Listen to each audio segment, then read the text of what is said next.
दोस्तों, अगर आप भी किसी गवर्नमेंट एग्जाम की तैयारी करते हैं तो आपकी जीके जीएस की प्रॉब्लम को दूर करने आ गया है आपका अपना चैनल फेल योरसेल्फ। आप बस इसमें बताए गए क्वेश्चन को अपनी डेली की नोटबुक में उतारिए और उन्हें रोज़ याद कीजिए। याद रहे, ये चीज़ें आपको डेली और रेगुलर करनी है। तो चलिए शुरू करते हैं आज का वीडियो। दोस्तों, यदि इससे पहले का वीडियो आप नहीं देखे हैं तो डिस्क्रिप्शन में प्लेलिस्ट का लिंक मिल जाएगा, जाकर देख लीजिएगा। फिलहाल स्टार्ट करते हैं हम आज का क्लास। देखते हैं आज का क्लास हमने लिया है विश्व इतिहास में पुनर्जागरण तथा अमेरिका का स्वतंत्रता संग्राम से महत्वपूर्ण 30 क्वेश्चन इसमें हमने फिर से लिया है। तो देखते हैं आज का पहला प्रश्न क्या रहता है। आइए देखते हैं पहला प्रश्न। प्रजातंत्र जनता का, जनता के द्वारा और जनता के लिए शासन, यह कथन किसका है? ऑप्शन आपके सामने है। यदि आपको इसका जवाब पता है तो कमेंट में बता सकते हैं, और यदि नहीं पता है तो उस क्वेश्चन को आप अपने नोटबुक में नोट करते जाइए और उन्हें रोज़ याद कीजिए। तो इसका राइट आंसर क्या हो जाएगा? Option number B, Abraham Lincoln ने कहा था। ठीक है, तो ये आपको ध्यान रखना है। अगला देखते हैं सवाल नंबर 2। मोनालिसा नामक चित्र के रचयिता कौन है? मोनालिसा नामक चित्र के रचयिता कौन है? तो इसका राइट आंसर क्या होगा? Option number B, Leonardo da Vinci Mona Lisa नामक चित्र के रचयिता हैं। Leonardo da Vinci. अगला देखते हैं सवाल नंबर 3। आधुनिक गणतंत्र की जननी किसे कहा जाता है? तो इसका राइट आंसर क्या होगा? ऑप्शन नंबर बी, अमेरिका के संविधान को। तो ये भी आपको ध्यान रखना है। आधुनिक गणतंत्र की जननी अमेरिका के संविधान को कहा जाता है। अगला क्वेश्चन देखते हैं सवाल नंबर 4। संसार में सर्वप्रथम लिखित संविधान किस देश में लागू हुआ? तो इसका राइट आंसर क्या होगा? ऑप्शन नंबर सी, अमेरिका में ही। ठीक है, संसार का सर्वप्रथम लिखित संविधान अमेरिका में लागू हुआ था। अगला देखते हैं सवाल नंबर 5। अमेरिका का संविधान कब लागू हुआ?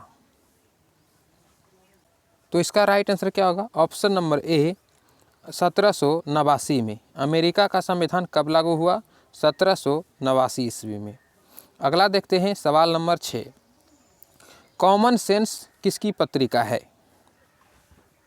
तो इसका राइट आंसर क्या होगा? Option number C, Thomas Paine की। ठीक है, कॉमन सेंस किसकी पत्रिका है? टॉमस पेन की। एक जैसा नाम है, याद रह जाएगा। अगला देखते हैं सवाल नंबर 7। पुनर्जागरण काल में चित्रकार का जनक किसे माना गया? पुनर्जागरण काल में चित्रकार का जनक किसे माना गया? तो इसका राइट आंसर क्या होगा? ऑप्शन नंबर सी, जियाटो को। ठीक है, पुनर्जागरण काल में चित्रकार का जनक जियाटो को माना गया। अगला सवाल देखते हैं सवाल नंबर 8। समुद्री मार्ग से संपूर्ण विश्व का चक्कर लगाने वाला प्रथम व्यक्ति कौन था? तो इसका राइट आंसर क्या होगा? Option number B, Magellan. Magellan जो था समुद्री मार्ग से संपूर्ण विश्व का चक्कर लगाने वाला प्रथम व्यक्ति था। ठीक है, अगला देखते हैं सवाल नंबर 9। अमेरिका पूर्णतः स्वतंत्र कब हुआ था? तो इसका राइट आंसर क्या होगा? ऑप्शन नंबर डी, 4 जुलाई 1783 ईस्वी को अमेरिका पूर्णतः स्वतंत्र हो गया। 4 जुलाई 1783। तो ये डेट आपको याद रखना है। सारा क्वेश्चंस इंपॉर्टेंट है मेरे दोस्त, तो एक भी क्वेश्चन को स्किप नहीं कीजिएगा। आइए अगला क्वेश्चन देखते हैं सवाल नंबर 10।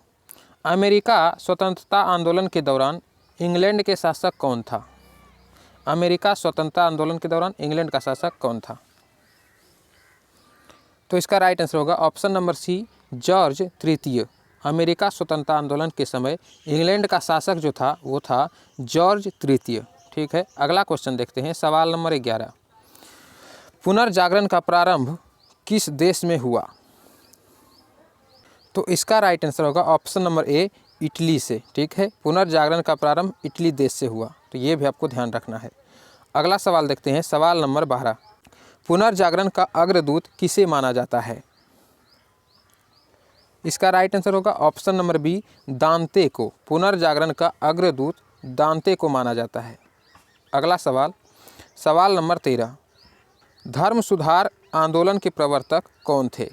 धर्म सुधार आंदोलन के प्रवर्तक कौन थे?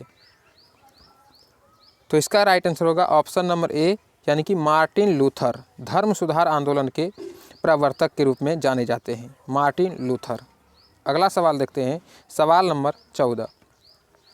सप्तवर्षीय युद्ध किन दो देशों के बीच हुआ? सप्तवर्षीय युद्ध,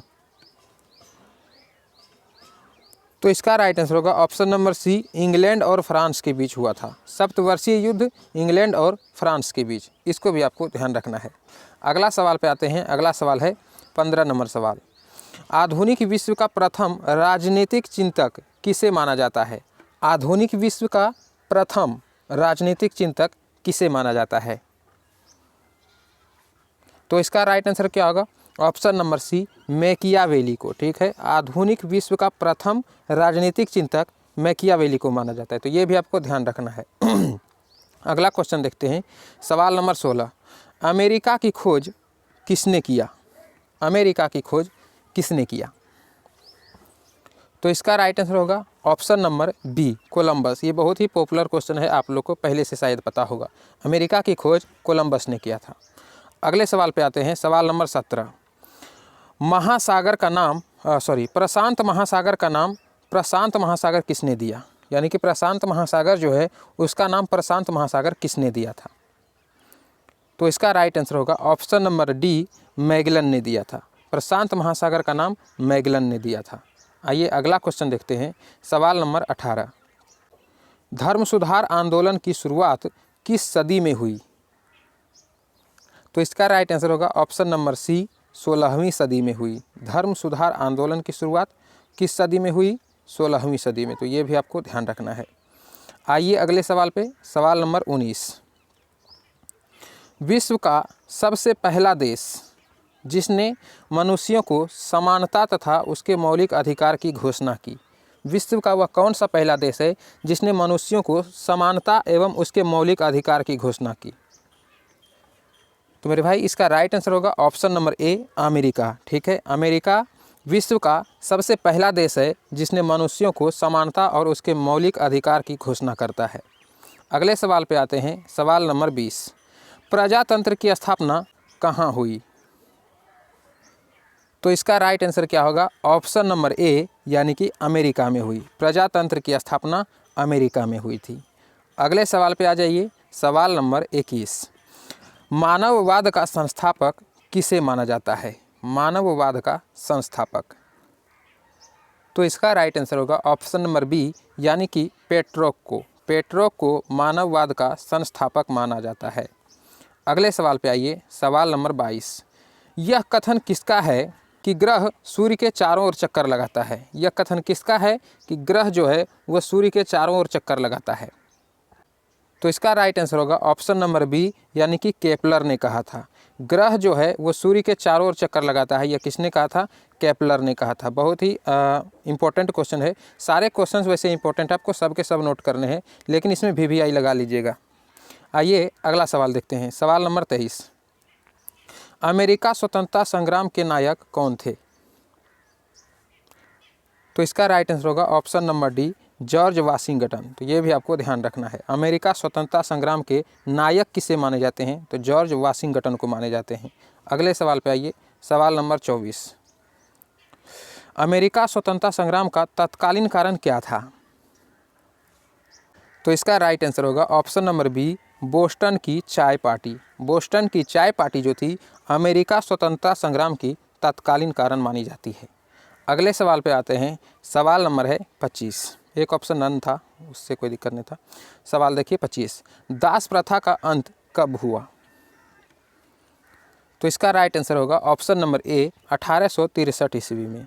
दास प्रथा का अंत कब हुआ? 1863 ईस्वी में। अगले सवाल पे आते हैं, सवाल नंबर 26। रोमियो एंड जूलियट किसकी अमर कृति है? रोमियो एंड जूलियट, तो इसका राइट आंसर होगा ऑप्शन नंबर सी, यानी कि शेक्सपियर। रोमियो एंड जूलियट किसकी अमर कृति है? शेक्सपियर की है। तो ये भी आपको ध्यान रखना है। अगले सवाल पे आइए, सवाल नंबर 27। पृथ्वी सौरमंडल का केंद्र है, इसका खंडन सर्वप्रथम किसने किया? यानी कि पृथ्वी जो है वो सौरमंडल का केंद्र है, यह सबसे पहले किसने बताया?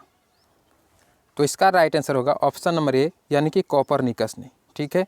पृथ्वी सौरमंडल का केंद्र है, ये कोपरनिकस ने कहा था। जबकि हमने पिछले क्वेश्चन में देखा कि सारे ग्रह जो है वो सूर्य के चारों ओर चक्कर लगाते हैं, यह किसका कथन था? तो केपलर का था। लेकिन पृथ्वी सौरमंडल का केंद्र है, यह किसने कहा था? कोपरनिकस ने, ठीक है। तो इन दोनों क्वेश्चन पे आप विशेष ध्यान दीजिएगा, क्योंकि दोनों क्वेश्चन थोड़ा कन्फ्यूजन वाला है। पृथ्वी का सौरमंडल का जो केंद्र है, यह किसने कहा? कोपरनिकस ने। जबकि सारे ग्रह जो हैं वो सूर्य के चारों ओर चक्कर लगाते हैं, यह केपलर ने कहा था। तो ध्यान रखिएगा इस बात को। आइए अगले सवाल पे, सवाल नंबर 28। मार्टिन लूथर कहाँ का निवासी था?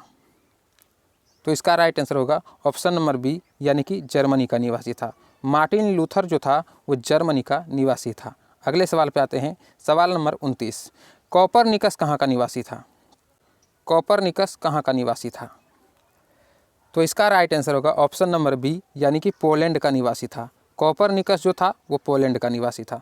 तो इसको भी आपको ध्यान रखना है। अगले सवाल पे आते हैं, और इस वीडियो का लास्ट सवाल है ये।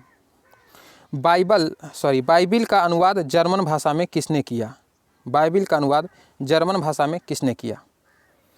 तो दोस्तों इसका राइट आंसर होगा ऑप्शन नंबर बी, यानी कि मार्टिन लूथर ने किया था, ठीक है। तो ये भी आपको ध्यान रखना है।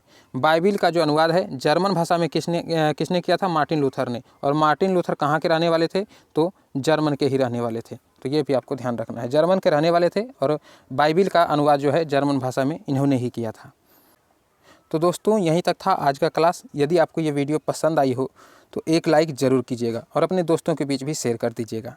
और यदि चैनल पर नए हैं तो सब्सक्राइब जरूर कर लीजिएगा मेरे दोस्त, क्योंकि अगला वीडियो हम अपलोड करेंगे तो उसका नोटिफिकेशन आपको सबसे पहले मिल सके, इसलिए सब्सक्राइब जरूर कीजिएगा। मिलते हैं नेक्स्ट वीडियो में, तब तक के लिए जय हिंद मेरे साथियों।